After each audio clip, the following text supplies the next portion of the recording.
Am I the a-hole stories? Am I the a-hole for banning my friend from using my pool because of what she said? 11 years ago, my 34 sister/brother-in-law/dad died, leaving me guardian to my 2 nieces, then 5 and 3. My dad left me his house, so we moved there. The kids settled in the school quickly and made friends. This woman, Susan, 45 female, was particularly good at making sure the kids and I were included in events, but she seemed a bit off. She kept telling me how lucky I was to have such a nice house. I pointed out that I only inherited it as 3 members of my family died, but she laughed and called me sentimental. Huh? She also loved to organize events at my pool, but she always made out that she was the host, taking charge, making me feel like a stranger in my own house. Our youngest daughters share a birthday, so they generally share a pool party. 6 months ago my boyfriend, Rick, 35, moved in. I've known him as a friend since before my sis died, and the girls think of him as their favorite uncle, but we recently got together. A few months after he'd moved in, Susan texted me saying there were rumors about Rick and my oldest Eve, now 16. Susan said he'd acted inappropriately towards Eve. I asked Eve about her day. When she realized there'd been gossip, she burst into tears saying she hated this village as no one wanted you to be happy.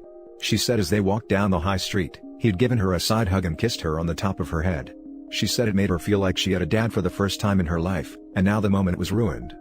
Susan texted me later asking what I'd done, and I told her to drop it. But she kept texting me, saying I was too young to see how he was manipulating me. She suggested he was grooming my daughter. I told her to stop again, but she didn't, so I blocked her number and unfollowed her on all social media. Other friends sent me screenshots of where she'd posted to friends that he was a threat to children and I was an enabler. Then a few days ago, I bumped into Susan. She was all smiles, telling me which date suited them best for the party, and how all the village were looking forward to it. I said that due to COVID, no pool parties were happening, and even if there were, surely as a mother she wouldn't want her kids to attend a gathering where a threat to children and his enabler were present. She said she didn't know what I meant. I said I could show her some screenshots if it would help. She said how much her daughter was looking forward to it, that I'd be selfish if I didn't let it go ahead. I said she should have thought about that before spreading false rumors. I said if my girl invited hers over, that was fine, but Susan was never to step foot on my property again. Afterwards, she posted something on the community Facebook page about selfish incomer witches. It got taken down, but not before her friends left nasty comments. One of them texted me saying, I should be nicer considering the circumstances, but I don't even know what that means. Anyway, I don't think I've been unreasonable, but clearly half the village think I'm the a-hole. Am I? Now for the top comments. I talked to an attorney about slander. This kind of rumor can be dangerous. We're thinking about that. But thank you. I think you should really consider it. These charges could become very serious and hurt both your niece and your boyfriend. If you are ahead of it, you can make sure the damage is minimal. This woman has already shown she doesn't care how far she has to go. Rick is reticent to do anything. He thinks it's minor village gossip involving a few hundred people, and if we start legal issues it will escalate. It's his call, but I'm not sure he's right. I just want people to see him as the loving man he is, not through her warped vision of things. Not the a-hole. Those kinds of rumors can destroy a person's life. Clearly the niece said it was not done in a sexual manner, that she didn't feel uncomfortable etc. and was fine. This outsider decided to stir drama up and wanted to reap the benefits still. She hurt your niece with gossip and could have harmed an innocent man's reputation, because she couldn't ask a question or be adult about it. She also started drama on social media for it as well. It's total BS. You've every right to ban someone like her. If the wrong person heard her unjustified rumors it could have done a lot of damage. Not the a-hole. Steer clear of Susan and her drama. There is no winning with her and she will just drag you and the kids through the mud. You did a good job ending things. Keep those boundaries up. Thank you. I was shaking after. I hate conflict. Update. Well, that blew up. Thank you for the awards, I really appreciate them. I'm trying to go through all the comments, but sorry if I don't reply. 1. Rick and I will get legal advice and then decide what to do. 2. Friends seem to think Susan has damaged herself more than me. People have always given her leeway as she does do loads in the village, and she is married to a total crap. But her post about incomers has offended loads of people, anyone who wasn't born here, and stirred up lots of ill feelings. 3. For those of you who say we should move, I have thought about it. But we can't really for 2 years until we get to a good point in the girls' schooling. It's under consideration. 4. I'm going to message the one who told me to be nicer considering the circumstances because I genuinely don't get what she means. 5. For those asking about my use of village, in the UK that's what we call places smaller than towns. Not sure what the precise geographical definition, you just know. It's not that usual to have an indoor pool in the UK, so I think that's why she's so obsessed with it. 5. I have thought about sending her a picture of me in the pool drinking a cocktail with a raised finger, but I think I would be the a-hole then and it's probably not worth the hassle. Now for the next story. Am I the a-hole for telling my dad to swallow his freaking pride and go to a food bank? My 17 female mom, 33 female, she had me at 16, left shortly after my little sister, 2, was born. I also have a 5-year-old brother and a 3-year-old sister. We haven't heard from her since. My dad, 34 male, owned a small business that went under a few months ago due to the shutdowns, and has had trouble finding a job since. Right now, he's working 2 minimum wage jobs to try to support us, but that barely covers the mortgage and our car payments. I ended up dropping out of high school so I can take care of my siblings and get a job. I got a great job as a nanny, and they're letting me bring my siblings since they're the same age as the kids, 5 male and 3 female. I've been paying for all of our healthcare. I have ulcerative colitis and my brother has type 1 diabetes, so that stuff is expensive. My car, and half our food bill and any clothes that my brother and sister need and occasionally some new toys for them. I know for a fact that we qualify for financial aid at the hospital we go to and maybe SNAP benefits or food banks. It would make things so much easier on all of us. My siblings and I don't eat healthy. Most of what we eat are those bulk bags of cereal at the grocery store and dollar store pasta with beans or sometimes eggs or meat. It's gotten to the point where the family I work got started giving us all their leftovers so we can eat somewhat healthy. I talked to my dad about financial aid at the hospital and he actually agreed to it, but when I brought up SNAP benefits or going to food banks he completely shut the idea down. He kept saying he doesn't need help getting us food, and he survived without food stamps when he was our age so we should too. I lost my temper and yelled at him, swallow your freaking pride and go to a food bank because 2 crap meals a day isn't cutting it. He yelled at me to go to my room and now we're not speaking to each other. Am I the a-hole for yelling at him? Edit, I'm not calling CPS on my dad, so y'all can stop suggesting that. He's trying his best. I sent my dad the post. He finally came to his senses and we're going to start applying for benefits tonight. For those of you asking about my education, I'm planning on getting my GED in May, and starting community college in the fall. Not the a-hole. Things ain't normal, and he's under a lot of stress. Likely hates feeling you already had to drop out of school, and that he's not cutting it as a man. But he's got to get past it, and maybe this was the kick in the butt he needed. Edit, so proud of you and your dad for taking one hard step after another. Glad he decided to accept some help, wish you both the best. He's let her drop out of school to be a co-parent and refusing to take assistance? That's such BS. OP I feel really sorry for, but she needs to tell dad she's going back to school if he's such a proud man and can do it himself.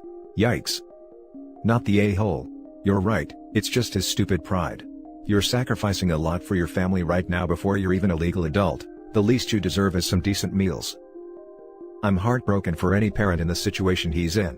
But he needed to have it pointed out to him that it's pretty silly for him to think that letting his kids go without food/nutrition and education leaves him with more pride than using the social safety nets that he pays into out of each paycheck. He's making life harder for all of his kids, especially OP, unnecessarily. Not the a-hole. The social safety net exists for a reason. Plus, the pandemic is still going on. Things will be different when we are past all this, and he might be able to find what he needs in terms of work. And hopefully you can return to school. You've put your whole future on hold for your family. You're risking more than his pride is worth. I'm planning on getting my GED and going to college to be a nurse practitioner once things calm down. Next story. Am I the a-hole for continuing my tradition of taking my kids out to dinner even though I remarried and have stepchildren? I'm 36 years old and a father of 2. My kids are 15 and 13. I was high school sweethearts of sorts with their mother, and it was just your common case of 2 kids getting married way too young and not knowing what everything entailed. All in all, we divorced by the time I was 28. My ex and I are on good terms and we do a nice job at co-parenting even though we are not together. I live 2 towns over from her, about a 15-minute drive. So the kids stay with me every Friday to Monday. 4 years ago, I met my current wife. We got married a year and a half ago and now she and her 2 kids live with me. Her boys are 9 and 7. I get along with her kids, and I try to do all I can for them since their dad isn't a great guy. The house sometimes gets a little crowded when my 2 kids are over, but mine spend a lot of time in their rooms. Since my kids were little, I've always enjoyed taking them out to eat every other Friday. It's a tradition I've continued since. My kids really enjoy this time together, and it really helped us all deal with the divorce. Now that I'm remarried and sometimes get busy, these dinners aren't always on Friday nor are they as frequent as every other week. But once or twice a month I make sure my kids and I go out to eat. My wife has always been cool with it, at least until somewhat recently. To be clear, I go out to eat with my wife and the 4 kids a lot. Usually once a weekend, and then dinner Monday through Thursday is always with my wife and her 2 boys. My wife started to ask why I still have these dinners that are exclusively with my 2 kids. I told her it's the tradition and my kids and I enjoy the time together.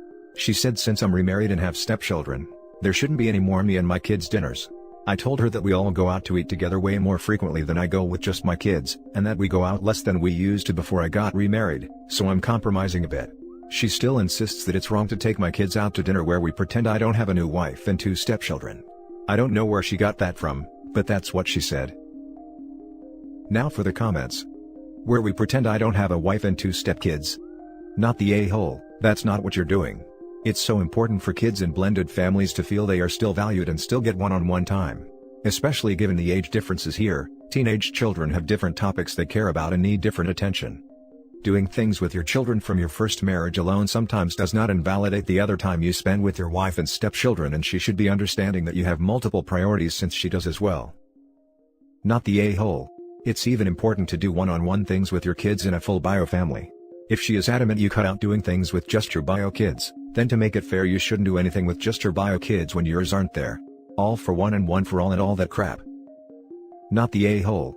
You already spend plenty of time with your wife and your stepchildren, and you spend time with them plus your 2 bio kids as well, so really what she's asking you to do is stop spending quality time with your bio kids full stop. That's unreasonable. You get plenty of alone time with your stepkids, I'm assuming, during the week, but you're not allowed to spend any alone time at all with your bio kids? Your wife is being unreasonable. I would pick this hill to die on. If you choose to stop or phase out your dinners with your bio kids, they will notice and they will resent you. Don't let her insecurity damage your relationship with them. Yeah, I figured she might be a little insecure. I don't know why at all. She doesn't seem to love the idea that I've had a family before her, though she does have 2 kids herself. Hi, product of a broken home here. Let me start with not the a-hole, not the a-hole, not the a-hole, not the a-hole, not the a-hole. You're not being selfish, rude, inconsiderate, a jerk, or anything like that. You're carrying on a tradition that existed previously to maintain a relationship and create a semblance of stability in your kids' lives. You mentioned you do plenty of things with wife number 2/stepkids every week and quite often with all 4 kids. By her logic, birthdays aren't allowed to happen anymore, or Mother's Day/Father's Day. Don't do anniversaries either. You don't want anyone to feel excluded, ever.